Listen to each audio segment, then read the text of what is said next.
हम यहाँ पे आइसक्रीम खाने के लिए आए हैं और यहाँ पे काफ़ी ज़्यादा स्टॉल्स वगैरह भी लगे हुए हैं।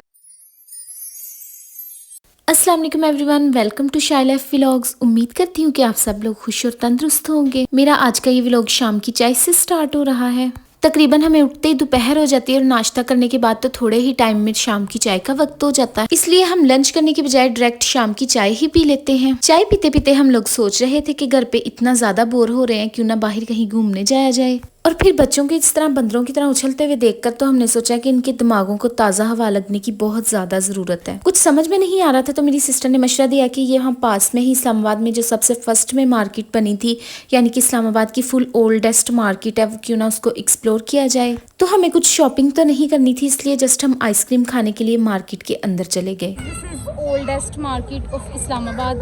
सो हम यहाँ पे आइसक्रीम खाने के लिए आए हैं और यहाँ पे काफ़ी ज़्यादा स्टॉल्स वगैरह भी लगे हुए हैं, जैसे कि आप लोग देख सकते हैं। ड्रेसेस वगैरह हैं एंड उसके बाद काफ़ी ज्वेलरी के स्टॉल्स हैं और काफ़ी ज़्यादा हैं। और बट हम यहाँ से आइसक्रीम ले रहे हैं।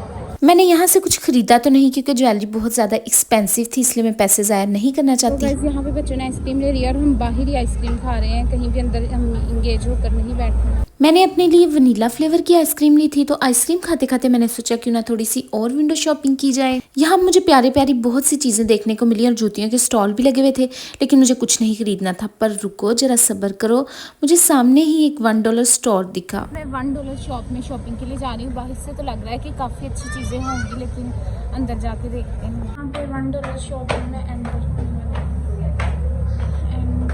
$1 शॉप में जाने के बाद मुझे रियलाइज़ हुआ कि यहाँ पे बहुत ही प्यारी प्यारी और क्वालिटी की चीज़ें लगी हुई थी। मुझे तो लगा था कि सारी चीज़ें $1 में तो घटिया घटिया ही होंगी, लेकिन यहाँ पे बहुत ही क्लासी और क्वालिटी की चीज़ें लगी हुई थी।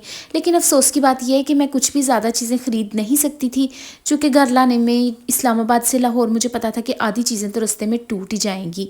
और यहाँ पे ज्वेलरी भी इतनी प्यारी लगी हुई थी, लेकिन ऑलरेडी मेरे पास इतनी ज्वेलरी है और मैंने अपने दिल को समझाया कि नहीं और पैसे ज़ाया मत करो, अभी तुम्हें यहाँ पे बहुत दिन रहना है और शुरू में ही अपने पैसे ख़त्म मत करो। लेकिन उसके बाद में मुझे फिर एक इतनी अच्छी चीज़ नज़र आई कि उसको ख़रीदे बगैर मैं नहीं रह सकी, और वो है ये छुटकू पुटकू सा स्टैंड जिससे मैं अपनी व्लॉगिंग कर पाऊँगी।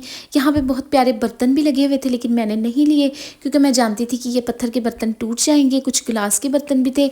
और उसके बाद में बच्चे तो आपको पता है कि बिल्कुल ही किसी की बात नहीं सुनते। बच्चों ने अपने लिए टिफिन और बॉटल्स पसंद किए थे, लेकिन मैंने बाद में रिटर्न कर दिए थे क्योंकि मुझे ये इतनी अच्छी क्वालिटी के नहीं लग रहे थे। मैं तो पछता रही थी कि इन बच्चों को क्यों इस स्टोर में ले आई हूँ, लेकिन उसके बाद मेरी सिस्टर ने इनको थोड़ी सी शॉपिंग करके दी, क्योंकि उसने बोला कि ये मेरे साथ फर्स्ट टाइम शॉपिंग के लिए आए हैं, तो ये मैं उनको अपनी तरफ से एज अ गिफ्ट दूँ। जब स्टोर से शॉपिंग करके हम लोग बाहर आए तो मेरी बेटी जो मेरी मम्मा के पास सोई हुई थी छोटी वाली, वो भी उठ गई थी।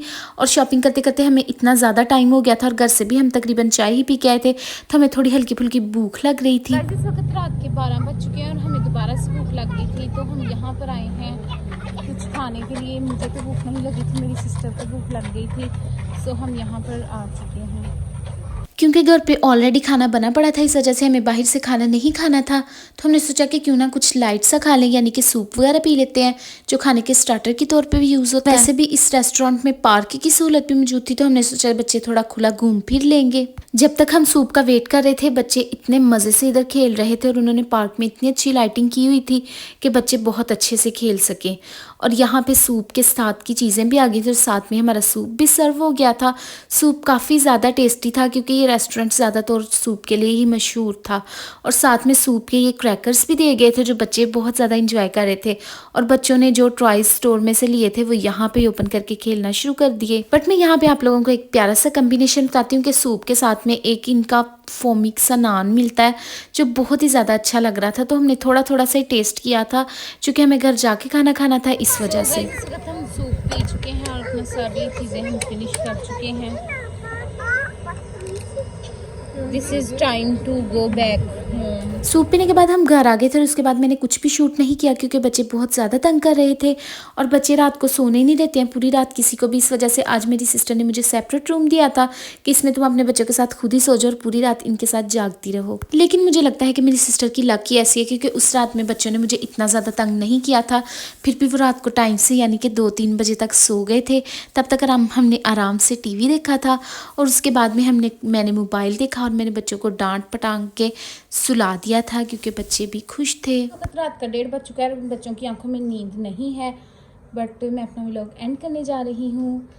अगर आप लोगों को मेरी वीडियो पसंद आई तो लाइक करें, मेरे चैनल को सब्सक्राइब करें। अपना ख्याल रखिए, दुआ में याद रखिए। अल्लाह हाफिज़।